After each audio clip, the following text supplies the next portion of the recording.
Quand je pense à ce que tu as fait pour moi, Seigneur, je ne peux expliquer tout ce que ressent mon cœur. Ton amour si réel chasse au loin toutes mes peurs. Et je sais que je tiens par ta force dans ma vie. J'ai tant besoin de toi, ici tout près de moi. Seigneur, tu es ma vie et tu m'as franchi.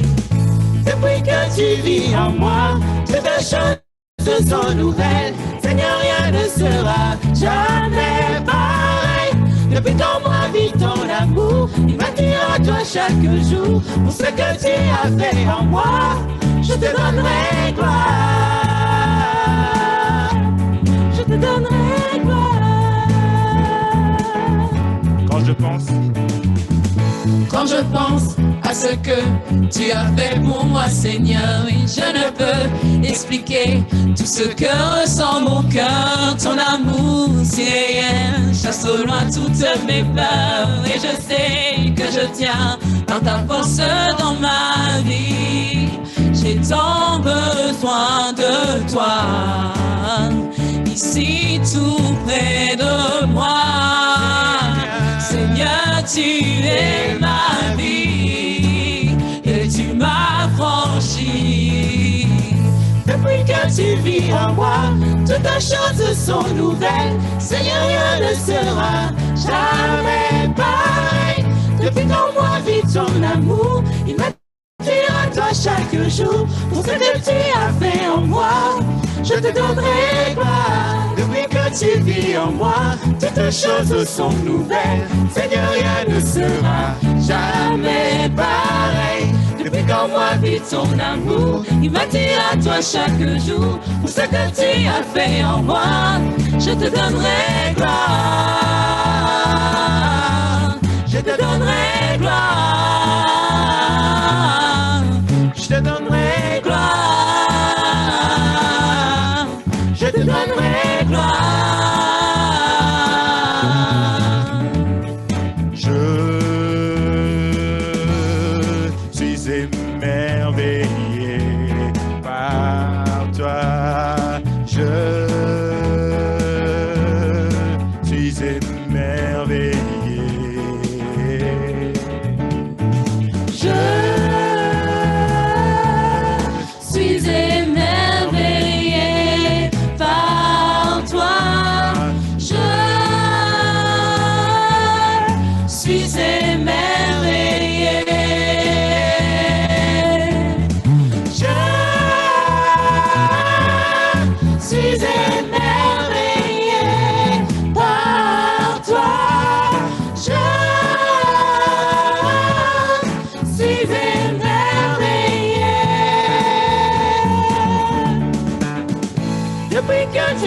En moi, toutes les choses sont nouvelles. Seigneur, rien ne sera jamais pareil. Depuis qu'en moi vit ton amour, il m'attire à toi chaque jour. Pour ce que tu as fait en moi, je te donnerai gloire. Depuis que tu vis en moi, toutes les choses sont nouvelles. Seigneur, rien ne sera jamais pareil. Depuis qu'en moi vit ton amour, il m'attire à toi chaque jour. Pour ce que tu as fait en moi, je te donnerai gloire. Je te donnerai gloire. Je te donnerai gloire. Je te donnerai gloire. Je te donnerai gloire.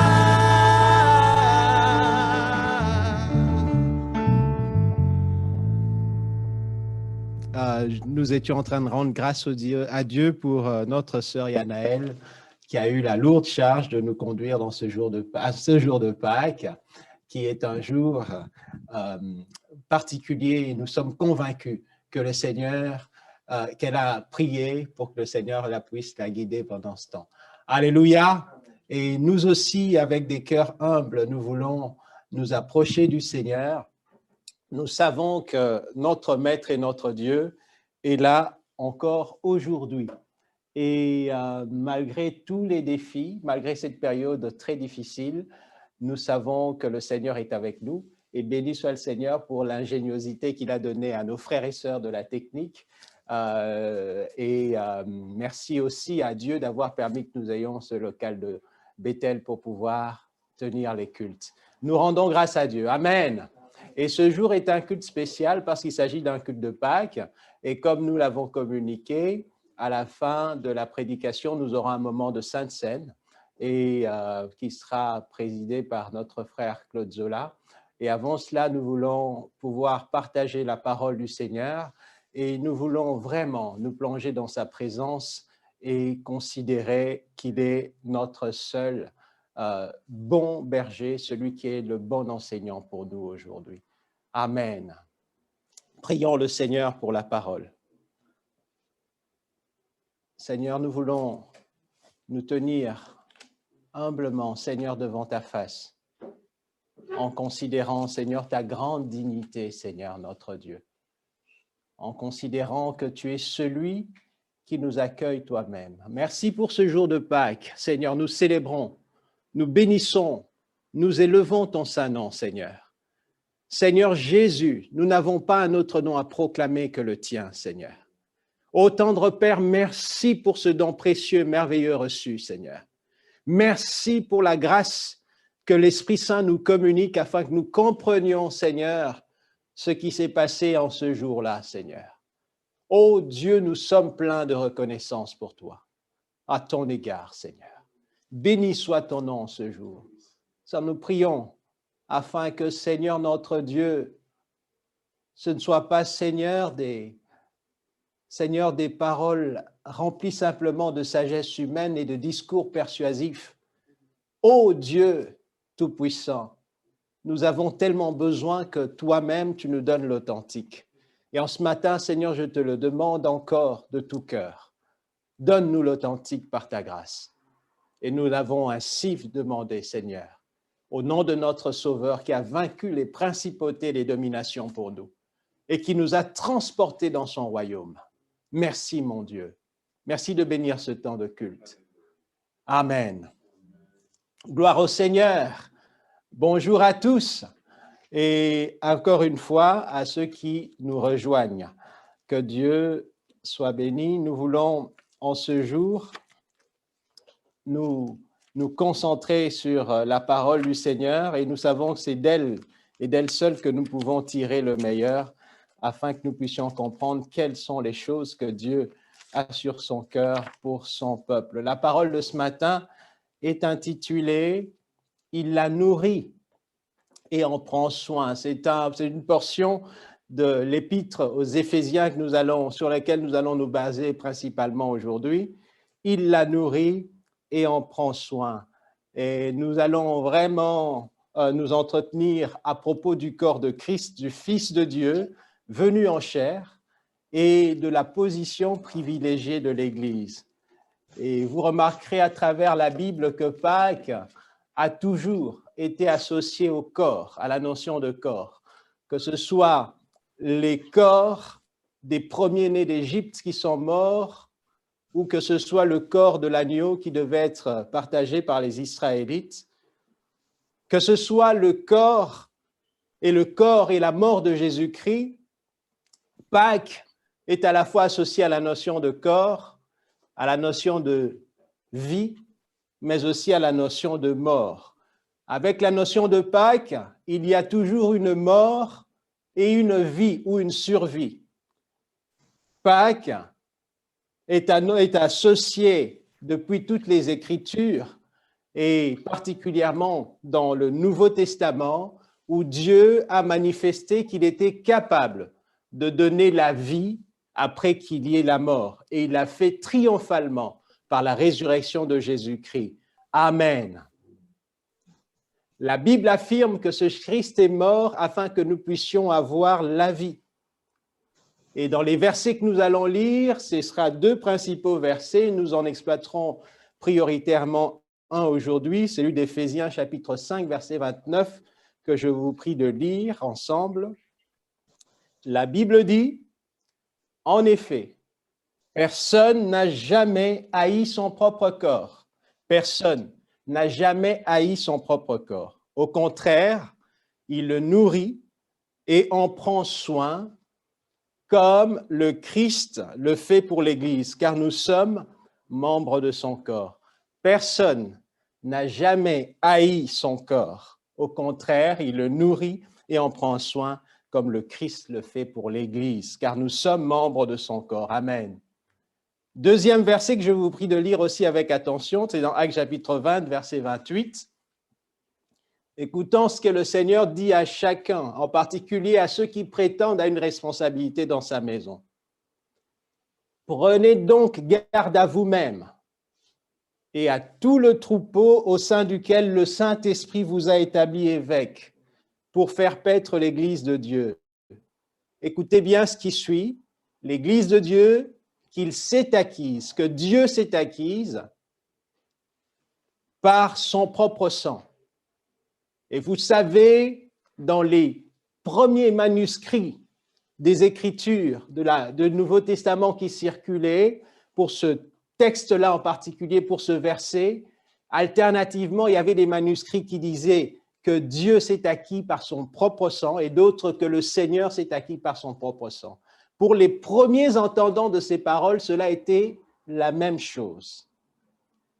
Oui, le sang qui est donné, le corps qui est mort, afin de pouvoir s'acquérir l'Église.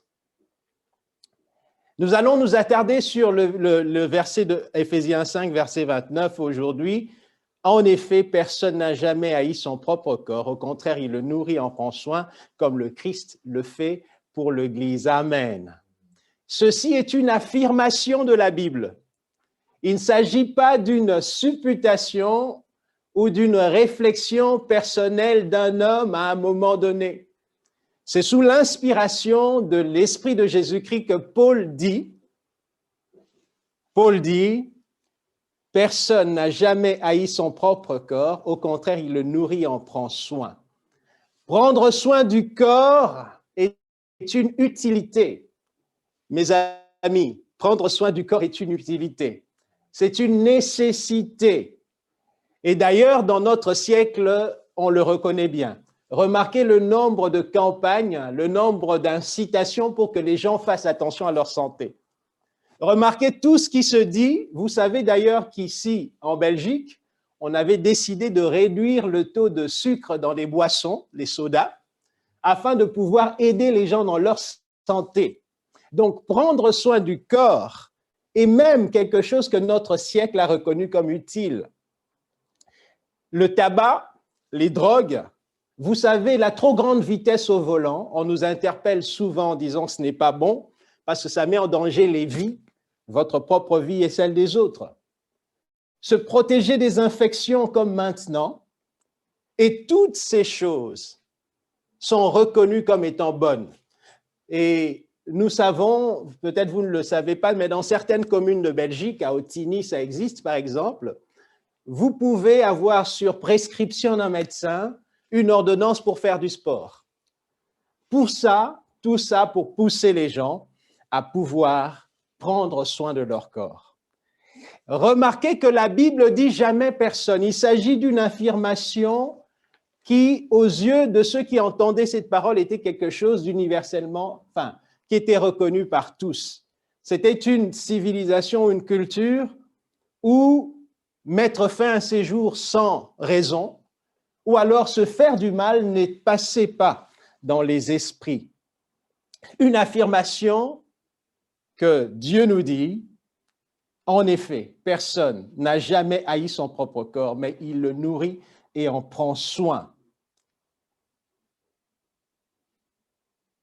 Au fait, quand Dieu dit prendre soin, que personne n'a jamais haï sa propre chair, mais il la nourrit et en prend soin comme Christ le fait pour l'Église, là, il est véritablement relevé quelque chose de noble et de bon pour le corps humain. Amen.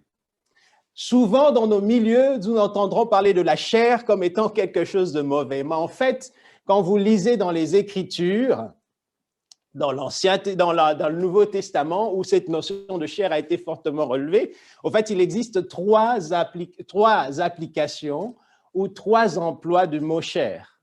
Le mot chair est employé premièrement dans la parole, dans le Nouveau Testament, pour désigner le corps ici, que nous avons, qui est une matière visible.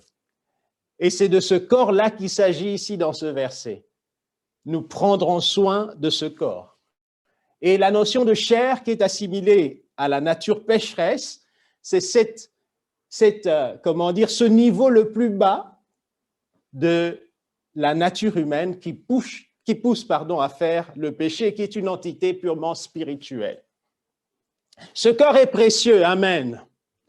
Je vais vous inviter chacun à, si vous le pouvez, à regarder votre avant-bras et votre poignet. Et si vous le pouvez, touchez-le de la façon la plus gentille possible, la plus tendre.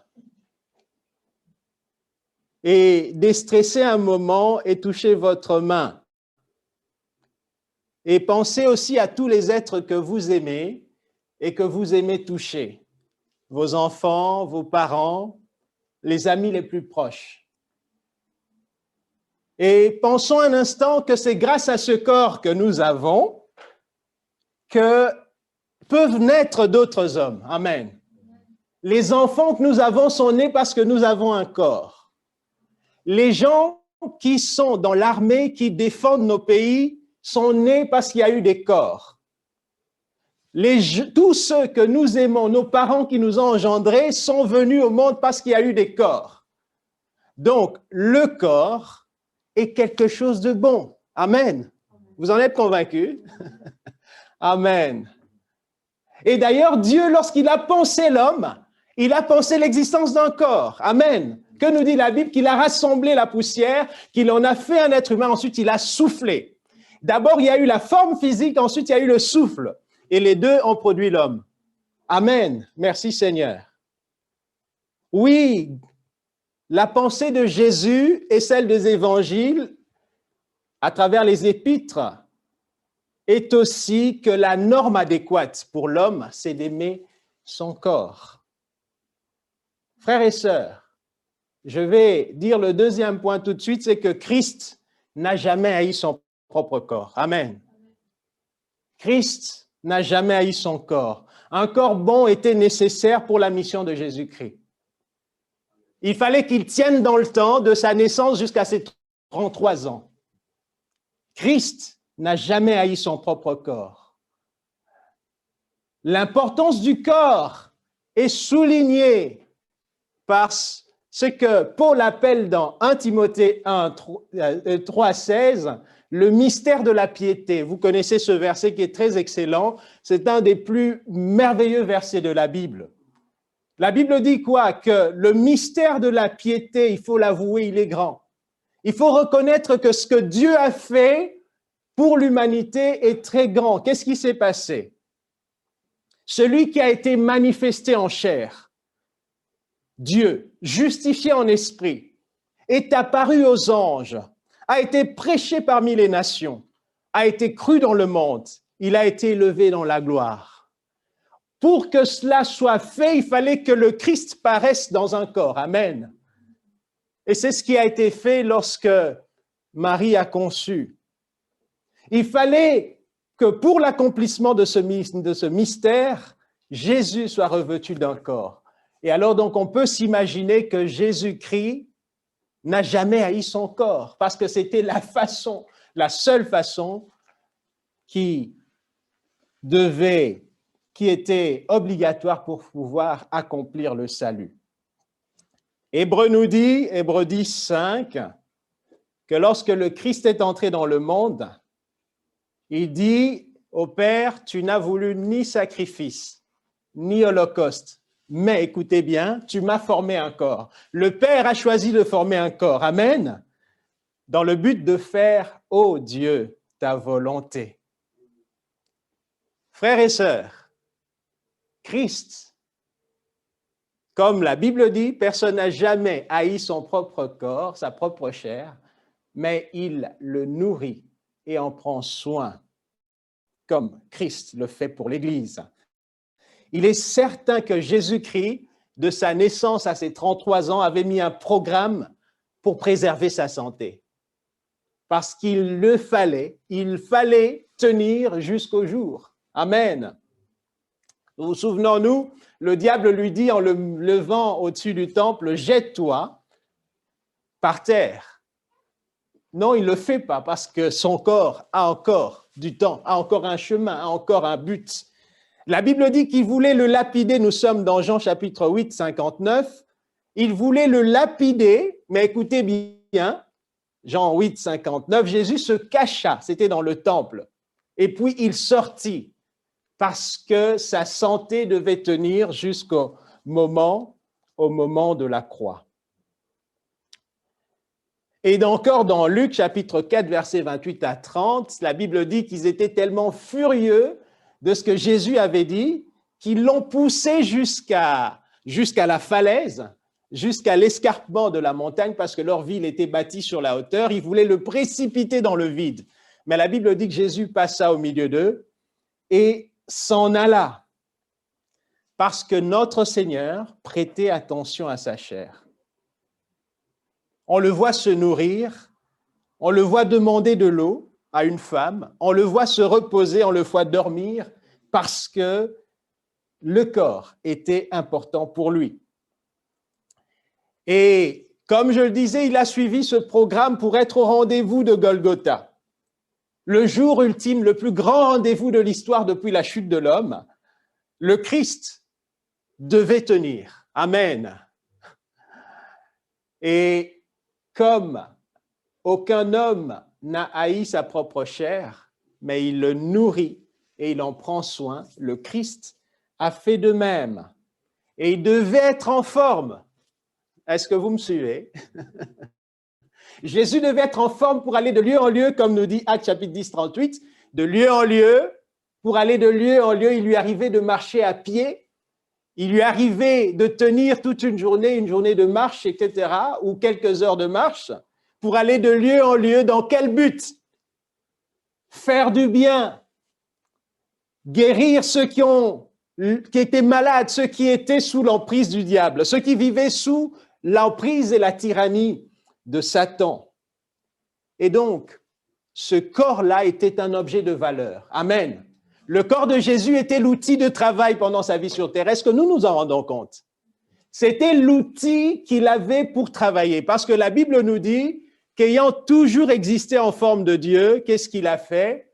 Il s'est revêtu. Il a paru comme un être, un homme simple. Et donc, c'est par ce corps qu'il a fait sa mission de prédicateur. C'est par ce corps qu'il est allé de lieu en lieu pour faire du bien, comme nous l'avons lu. Oui, le corps de Jésus était quelque chose de précieux à ses yeux. Ce corps n'était pas un objet sans valeur à bafouer. D'ailleurs, si c'était le cas, alors ce sacrifice de la croix n'aurait pas le poids, n'aurait pas la valeur que Dieu lui accorde. Frères et sœurs, nous ne traitons pas notre drap avec lequel nous nous couvrons comme un torchon que nous mettons à la porte ou comme une serpillière.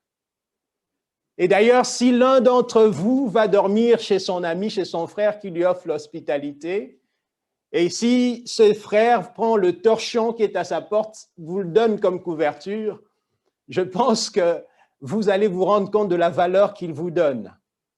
Et donc, Christ, ayant en vue le sacrifice qu'il devait offrir et toute la mission qu'il avait vis-à-vis de l'humanité, il ne pouvait traiter son corps comme une valeur à bafouer. Personne ne fait de sa main une planche à découper. Vous l'avez déjà fait? Personne ne fait de sa tête l'enclume pour frapper avec le marteau, parce que nous considérons ces choses comme ayant une grande valeur. Et de même, Jésus, donner son corps en souffrance, fut donc l'expression d'un grand sacrifice. Le sacrifice de Jésus n'aurait pas été un grand sacrifice si son corps qu'il portait n'avait aucune valeur à ses yeux. Vous m'entendez? Si le corps que portait Jésus n'avait aucune valeur à ses yeux, ça ne serait pas le sacrifice dont nous parlons aujourd'hui. Que nous dit la Bible? Hébreux 5, verset 7, que nous aimons. Au jour de sa chair, c'est-à-dire au jour de son corps, il a offert à grands cris et dans des larmes, des prières et des supplications à celui qui pouvait le sauver de la mort. Et il a été exaucé à cause de sa piété. Et ainsi il a appris l'obéissance bien qu'il fût fils. Est-ce que nous pouvons nous rendre compte de ce que nous dit cette parole? Que le Christ, et Matthieu ajoute encore qu'il commençait à être saisi de tristesse et d'angoisse. Luc dit qu'il était tellement dans l'agonie, dans ces moments de douleur, que ses gouttes de sueur se sont transformées en grumeaux de sang. Excusez-moi. Est-ce que nous pouvons prendre la mesure de ce qui se passe là? Et donc, si ce corps n'avait aucune valeur, alors quelle serait la place de ces prières, de ces cris et de cette angoisse? Il y a eu des hérésies qui ont circulé dans l'histoire et qui disaient, par exemple, que Jésus était un homme ordinaire et que de temps en temps, il était saisi par l'Esprit de Christ. Il y a eu encore d'autres déclinaisons de ce type d'hérésie, je vous en passe le détail. Mais la Bible nous dit simplement que celui qui fut fils, il a, au jour de son corps, présenté avec des cris, avec des larmes, des prières. Ça veut dire que ce corps lui appartenait réellement et que ce corps était précieux au moment où il en était vêtu. Les exigences de Dieu concernant le sacrifice de Pâques, nous le connaissons dans Exode 12, verset 5, la Bible dit clairement que ça devait être un agneau ou un chevreau sans défaut physique. Et donc le corps de Christ, cela nous donne, par rapport à la réflexion d'aujourd'hui, une idée quelque part de la façon dont Dieu pouvait concevoir le corps que revêtait son Fils sur la terre. Dieu a pris soin du corps de Christ tout le temps. Amen. Dieu a pris soin du corps de Christ tout le temps. Depuis sa naissance, vous vous souvenez, il a préservé de l'attaque d'Hérode qui voulait éliminer tous les bébés. Dieu a pris soin du corps de Christ. Amen. Dieu a pris soin du corps de Christ tout le temps. David avait prophétisé et Pierre reprend la prophétie de David dans Actes chapitre 2, 27 en disant « Il n'abandonnera pas mon corps à la corruption.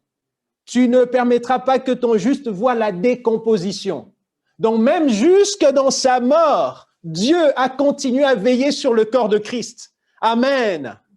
Dieu a veillé sur le corps de Christ tout le temps, pendant sa vie, pendant la mort, à la résurrection. Et la Bible nous dit encore dans Actes chapitre 1er, versets 9 à 10, que Dieu a fait que Christ soit élevé. Et la Bible dit, pendant qu'ils le regardaient, il s'élevait et une nuée le déroba à leurs yeux. Dieu, tout le temps, a veillé sur le corps de Christ. C'est pourquoi, par rapport à l'Église, alléluia, Paul va dire avec clarté, jamais personne n'a haï sa propre chair, mais il la nourrit et en prend soin, comme le Christ le fait pour l'Église. Alléluia. Et là, il y a quelque chose de glorieux pour nous. Alléluia. L'exemple de Dieu par rapport à Christ donne beaucoup de force à cette affirmation que Paul dit, personne n'a jamais haï son corps, mais il le nourrit et en prend soin. Frères et sœurs, Christ qui n'a jamais haï son propre corps, sa propre chair, Christ, c'est le point suivant, agissait pour favoriser des corps bien portants. Amen. Christ agissait pour favoriser des corps bien portants. Remarquez ses actes miraculeux en faveur des corps. Alléluia. Remarquez les nombreux témoignages de guérison en faveur des corps. Alléluia.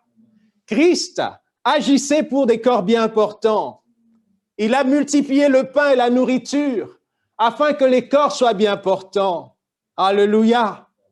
Et il a fait toutes ces choses. Ce fut d'abord, c'est vrai, pour attester qui il était, le Fils de Dieu venu sur terre pour sauver les hommes. Mais il a fait aussi toutes ces choses afin que, bien sûr, la foi de ceux qui l'écoutaient soit assise sur des choses solides, c'est vrai. Mais chaque fois, il a fait pour le bien, afin que des gens puissent, la Bible, comme Père le dit si bien, faisant du bien. Amen. Il allait de lieu en lieu faisant du bien, apportant des corps bien portants. Et Luc nous dira, ô excellent Théophile, j'ai écrit ces choses afin que tu aies la certitude des paroles que tu as entendues. Amen.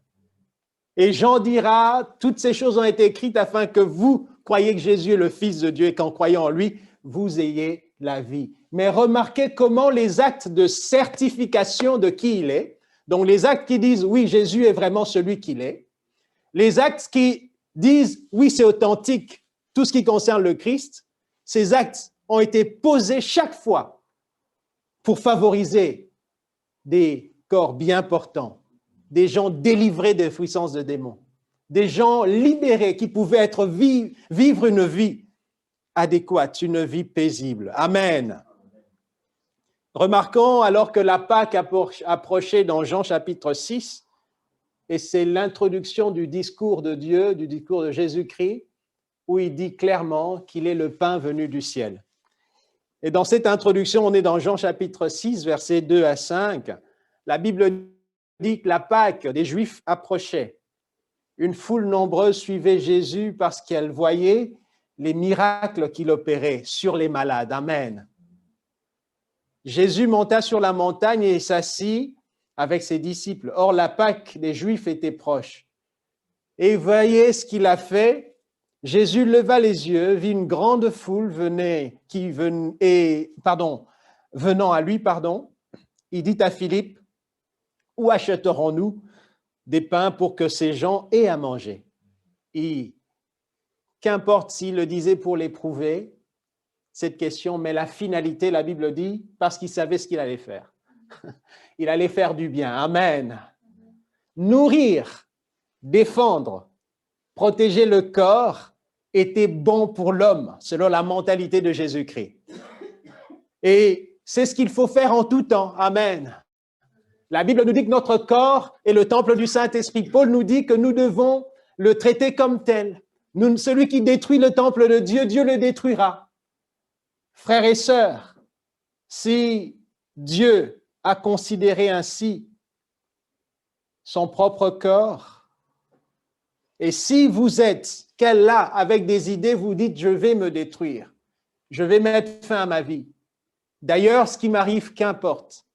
J'ai déjà conçu des scénarios que si ça ne va pas, je ferai tel et tel acte pour mettre fin à ma vie. Écoutez la voix de Dieu. Dieu nous dit, personne n'a jamais haï sa propre chair, mais il la nourrit et la prend soin comme Christ le fait pour l'Église. Si vous dites, je suis chrétien, faites comme Christ. Si vous avez l'espérance en Jésus-Christ, faites comme Christ. Lui, malgré les souffrances qu'il a connues, malgré les peines et les moqueries et les coups qu'il a connus, malgré l'abandon complet, y compris de ses gens les plus proches, le Christ n'a jamais soumis son corps au suicide. Il a toujours aimé.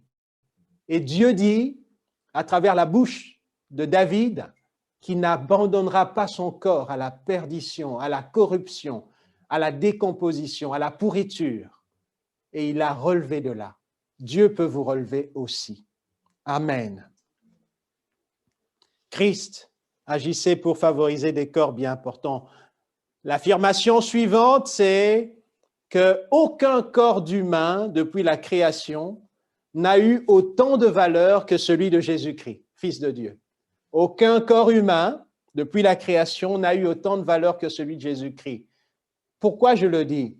N'oublions jamais ceci. La parole de Christ Jésus lui-même. Marc chapitre 8, verset 37, que je vous invite à lire ensemble. N'oublions jamais cette affirmation de Jésus. Que donnera un homme en échange de sa vie, de son âme? Et avant ça, au verset précédent, il dit « Que sert-il à un homme de gagner le monde s'il perd son âme ?» Il y a eu un défi qu'avait lancé Billy Graham il y a quelques années, il y a plusieurs années, que j'ai aimé. Et il a dit « Imaginez le prix des forêts. » Parce que vous savez, chaque fois qu'il y a des incendies, il faut payer. Et j'ai lu qu'en Australie, pour les incendies qu'il y a eu l'année passée, le gouvernement australien devait débourser 1,2 milliard d'euros pour pouvoir réparer les choses. Le prix des forêts, les prix des animaux, parce que les animaux aussi ont des prix. J'ai appris que, par exemple, pour chasser le lion, dans certains pays d'Afrique, on pouvait débourser jusqu'à 18 000 euros. Et que pour chasser des rhinocéros, c'était jusqu'à 80 000 euros. Et pour chasser un éléphant, il fallait 37 000 euros dans certains pays, notamment Botswana.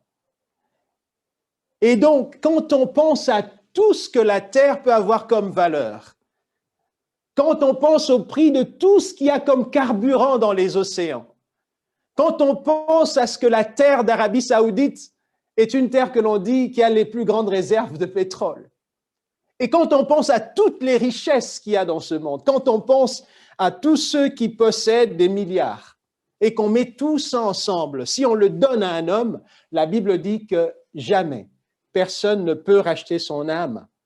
Que peut-il donner en échange? Et toutes ces choses sont insuffisantes pour une âme. Mais imaginons-nous qu'il s'agit du salut de toutes les âmes réunies. Ésaïe 53, verset 6 nous dit clairement que son corps, le corps de Jésus, lui, il a suffi. Amen.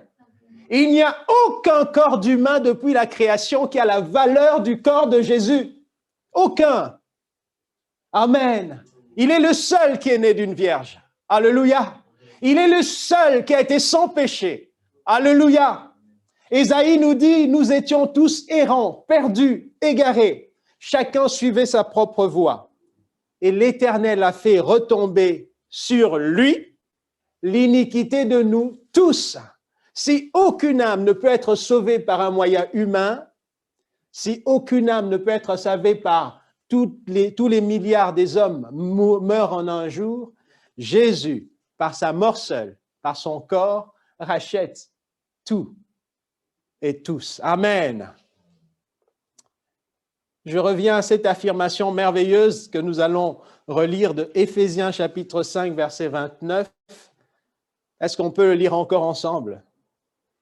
En effet, personne n'a jamais haï son propre corps. Au contraire, il le nourrit et en prend soin comme le Christ le fait pour l'Église, car nous sommes membres de son corps. Amen. Alléluia. Vous savez, pour les grands étudiants de la parole de Dieu, pour ceux qui ont étudié la Bible dans tous les sens, qui sont impressionnants dans leurs connaissances théologiques, ils disent que l'épître aux Éphésiens, c'est l'épître qui peut se résumer comme quoi Christ est la richesse des croyants et Christ est l'exaltation des croyants. L'exaltation, c'est lorsque nous sommes élevés à la plus haute dignité qui soit, lorsque nous sommes portés au plus haut niveau qui soit. Et c'est ce que Jésus est pour nous. Il est notre richesse et notre exaltation. Colossiens 3:3 nous dit que notre vie est cachée avec Christ en Dieu. Amen. Que Christ nous a mis dans les hauts lieux. Et l'Église, l'attention que Dieu porte sur l'Église, la Bible la compare à l'attention que Christ porte sur son propre corps. Je ne sais pas si on se rend compte de cette merveilleuse chose. Amen. Ce corps qui a plus de valeur, qui a eu plus de valeur, et ce corps qui est sorti du tombeau, ce corps qui a été un corps glorieux désormais, ce corps qui est monté dans les lieux élevés, ce corps qui est exalté. La Bible dit qu'il continue encore à intercéder pour nous à la droite du Père. C'est ça, l'intérêt, c'est l'attention, ce sont les soins que Dieu, quelque part, s'accorde à lui-même, finalement, que le Christ s'accorde à lui-même, qu'il accorde à l'Église.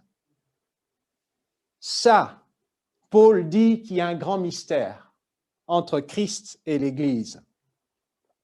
Et donc, nous ne pouvons que nous réjouir de cette chose.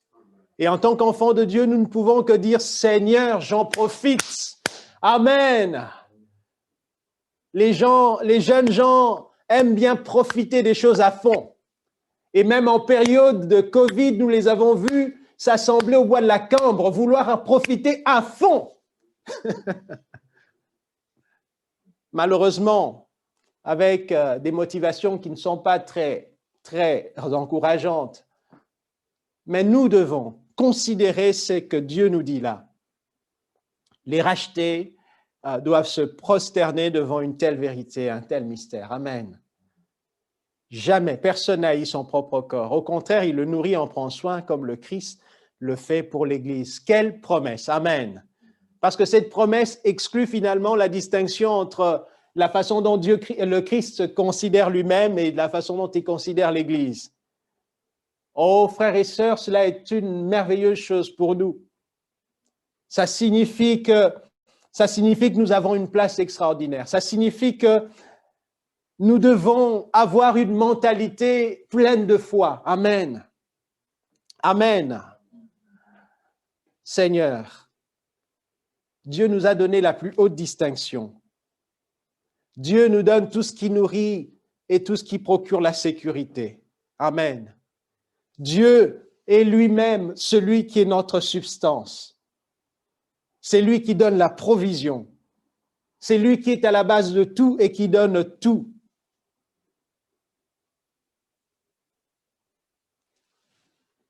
Gloire au Seigneur. Et nous devons nous rendre compte aussi que celui qui nous donne, celui qui prend soin de l'Église est parfait. Amen. Celui qui prend soin de l'Église est parfait. Nous avons tellement de choses autour de nous dont nous aimons bien prendre soin, nos enfants, nos biens, etc. Mais nous devons reconnaître que malgré nos bonnes intentions, nous ne faisons pas toujours les choses comme nous le voulons. Et parfois on est trop dur, parfois on est trop laxiste, parfois on ne fait pas toujours attention et on oublie.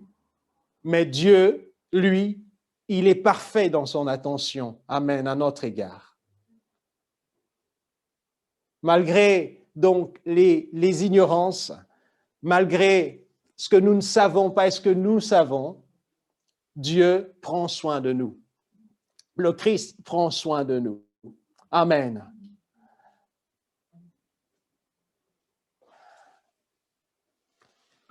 Nous voulons lire un dernier passage dans Malachie chapitre 3, verset 17. La Bible nous dit, c'est notre avant-dernier passage,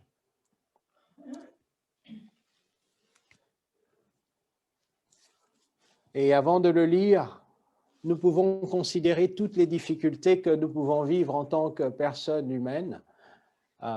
Nous sommes chrétiens dans ce monde avec parfois des situations extrêmement difficiles, quelles que soient les maladies, quels que soient les échecs. Il y a des personnes qui ont vraiment l'impression que lorsque d'autres les regardent, ils disent « Oh là là », ils secouent la tête. Qu'est-ce qu'ils ont échoué? Où ont-ils été mettre leur nez? Comment se sont-ils, liés dans le mariage? D'autres encore, comment se sont-ils retrouvés dans cette situation où il y a tellement d'échecs et ils ont tout perdu? Ils se retrouvent surendettés, ils se retrouvent pauvres parfois, ils se retrouvent comme ayant tout perdu, ils se retrouvent sans abri, ils se retrouvent sans amis. La Bible nous dit, si vous êtes de l'Église de Jésus-Christ, la Bible nous dit que autant il prend soin de son propre corps et autant il prend soin de vous, parce que vous êtes de l'Église. Et donc, quelle que soit la difficulté, quel que soit l'échec que d'autres nous renvoient, nous savons qu'il prend soin de nous. Malachie nous dit, ils seront à moi, dit l'Éternel. Écoutez bien, le maître de l'univers. Le maître de l'univers. Ils m'appartiendront le jour que je prépare. J'aurai compassion d'eux. Ce mot est important, compassion d'eux. Comme un homme a compassion de son fils. Et vous verrez bientôt la différence entre le méchant et le juste, entre celui qui sert Dieu et celui qui ne le sert pas. Parce que celui qui prend soin de vous est parfait. Amen. Et si nous lisons plus haut, ceux qui ont leur Bible ouverte, pourquoi ces paroles ont été prononcées? Ces paroles ont été prononcées en réponse à ce que les enfants de Dieu, à ce que ceux qui appartiennent à la race d'Israël se disaient entre eux. Ceux qui appliquaient leur cœur à la recherche et à la consécration du Seigneur, ceux qui appliquaient leur cœur à l'obéissance, mais qui ne voyaient pas venir. Malachie chapitre 3, verset 13, je vais lire jusqu'au verset 17. Dieu dit, vos paroles sont dures contre moi, dit l'Éternel. Et vous dites, qu'avons-nous contre toi? Vous avez dit, c'est inutile de servir Dieu, qu'avons-nous gagné à respecter ses ordres et à marcher dans le deuil à cause de l'Éternel, le maître de l'univers. Maintenant, nous déclarons heureux les gens et les hommes arrogants. Oui, ceux qui font le mal prospèrent. Ils mettent Dieu à l'épreuve et ils en réchappent. Alors, ceux qui craignent l'Éternel se parlèrent l'un à l'autre. L'Éternel fut attentif et il écouta. Un livre de souvenirs fut ouvert, écrit devant lui, pour ceux qui craignent l'Éternel et qui respectent son nom. Je répète ce verset. Alors, un livre de souvenirs fut écrit devant lui pour ceux qui craignent l'Éternel et qui respectent son nom. Frères et sœurs, tous les murmures, ou plutôt toutes les interrogations, ou toutes ces pensées qui nous disent « Est-ce que Dieu prend soin réellement de moi, individuellement ?» Toutes ces choses qui nous déroutent et qui nous font tellement de peine et de mal. La Bible nous dit un livre de souvenirs est écrit où Dieu enregistre les difficultés que vous éprouvez. Et comme le dit le psaume, Dieu recueille dans son récipient, chaque larme de votre vie. Dieu n'oublie pas le souvenir de vos douleurs. Dieu sait que vous voulez vivre une vie tranquille, une vie de paix. Même s'il y a des difficultés, vous vous dites, Seigneur, j'aimerais les vivre sereinement. J'aimerais pouvoir continuer à demeurer, à être solide.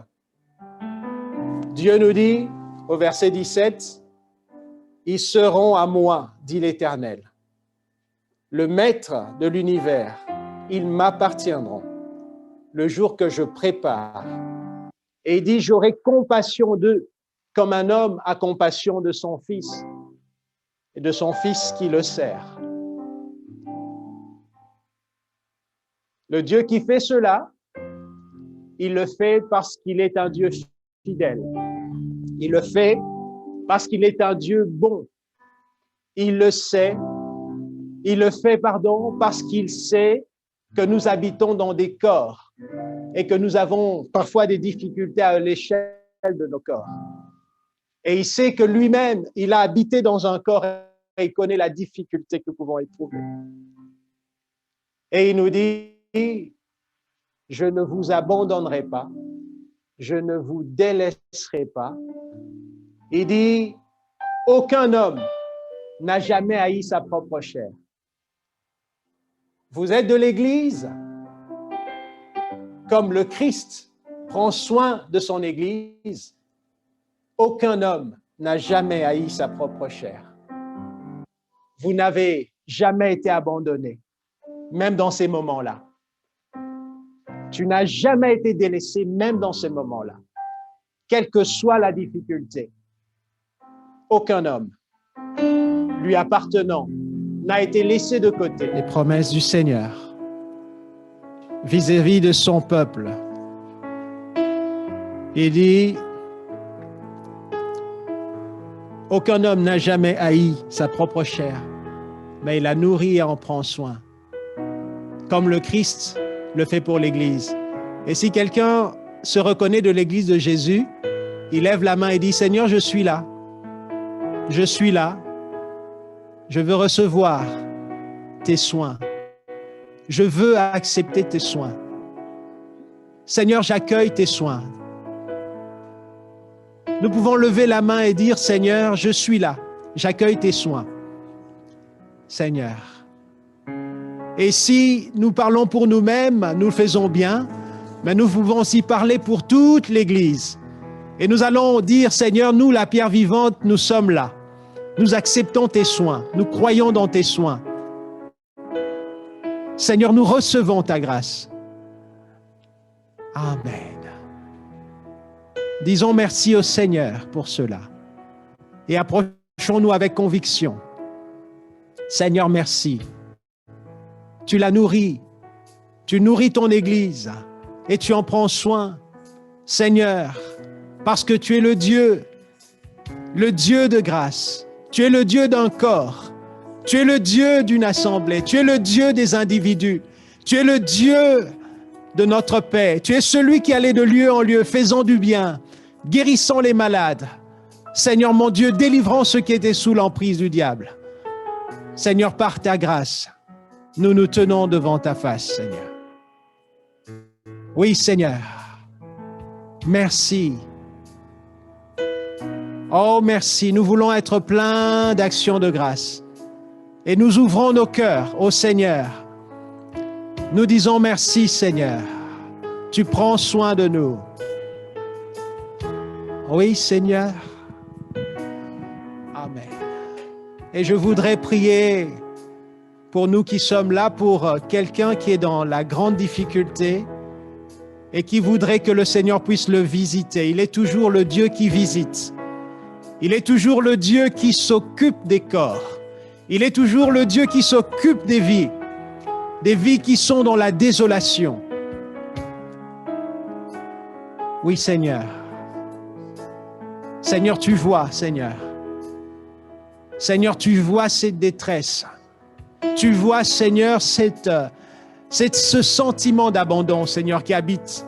Tu vois, Seigneur, ce sentiment d'être seul et isolé dans le monde. Mais la promesse de Dieu, c'est que il est celui qui prend soin des siens, qui prend soin de l'Église, qui prend soin des rachetés, Seigneur. Et ces soins, Seigneur, tu ne les adresses pas de façon, Seigneur mon Dieu, impersonnelle. Tu ne les adresses pas de façon hasardeuse. Tu ne les adresses pas de façon, Seigneur, spéculative. Seigneur, tu les adresses en ciblant des vies, Seigneur. Oh Dieu vivant, Seigneur, je te prie là, Seigneur, où il y a cette grande détresse, Seigneur, tu puisses intervenir. Quelqu'un veut dire, je suis là, Seigneur, et tes soins, j'en ai besoin. Seigneur, tes soins, je veux les prendre. Seigneur, je veux croire dans tes soins. Tu as dit, tu nourris ton peuple et tu en prends soin. Je suis là, Seigneur. Prends-moi, Seigneur. Écoute cette prière qui s'élève. Et Seigneur, je te prie d'adresser un miracle spécifique, mon Dieu, dans cette vie, dans cette difficulté que le Fils de Dieu, l'enfant de Dieu, la fille de Dieu t'adresse, Éternel. Et nous nous unissons comme corps de Christ. Nous venons, Seigneur, recevoir les soins de Dieu. Prions pour le corps de Christ, la pierre vivante, si vous êtes là. Et si vous êtes d'une autre église et que vous vous êtes joints à nous, priez pour votre église. Présentons notre église au Seigneur. Disons, Seigneur, merci des soins que tu donnes à ton église. Seigneur, merci des soins que tu donnes à notre église. Merci des forces que tu accordes à notre église. Nous venons à toi, Seigneur. Nous venons à toi, Seigneur. Oh Dieu, j'accepte les soins de Dieu. Oh oui, Seigneur. Oh oui, Seigneur. Alléluia. Nous nous approchons de l'Éternel pour recevoir ses soins. Nous nous approchons de l'Éternel pour recevoir ses grâces. Jésus n'a jamais haï son propre corps. Jésus a pris soin de son corps physique. Jésus prend soin de son Église. Jésus prend soin de son Église. Jésus prend soin. Alléluia. Oui, Seigneur, tu donnes les délivrances dont ton Église a besoin. Tu donnes les assurances dont ton peuple a besoin. Tu donnes les guérisons dont ton peuple a besoin, Seigneur. Oh oui, me voici, je t'ouvre mon cœur. Alléluia.